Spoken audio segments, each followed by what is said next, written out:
Philippine Basketball Association kinansela ang dunk contest at ngayon na nga ba ang Kai Sotto era. We can say na isa si Kai Sotto sa historical na pambansang player ng Pilipinas. Napakabihira na ang isang purong Pinoy na lalampas sa 7 feet and usually ang ganyang mga height ay nagmamarka sa Asia.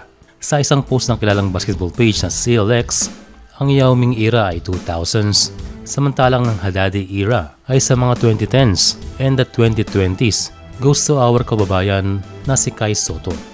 Although naging busy si Yao Ming sa NBA, ay nakakuha naman ito ng 3 gold medal sa FIBA Asia Cup at 1 silver sa Asian Games. Siya ay nagsimula sa edad na 21 sa mga tournament sa Asia.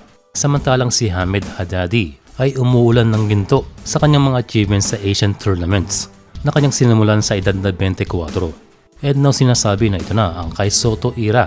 Well, kailangan niya pa rin mapatunayan. And at this age, this is just a beginning of a new era. And mas mahirap pa ngayon dahil kasali ang Australia at New Zealand.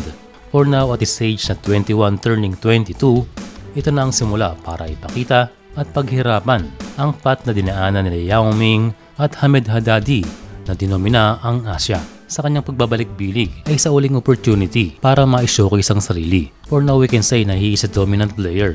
Pero to dominate the whole Asia is a process. Napilitang makansela ang PBA Dunk Contest ngayong All-Star Games dahil sa kadahilanan na injured daw ang mga contestants.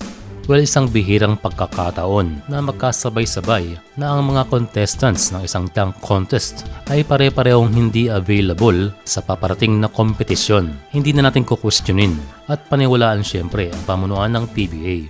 Pero malaking kawalan nito dahil ang contest na yan ang inaabangan taon-taon ng mga Filipino basketball fans.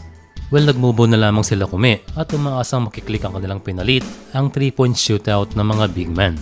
And back to dunk contest ay malaking factor talaga ang hindi pagpasok sa PBA ng mga young athletic players katulad ni Renz Abando, Justin Gutang, Terdy Ravena, Kobe Paras at iba pa.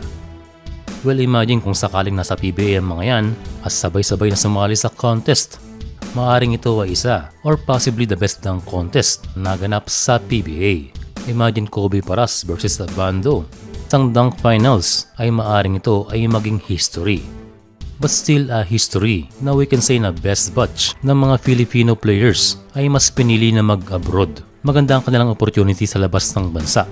Pero minsan kung titignan at sa ating nakikita ay nakakaawa rin ang ating liga.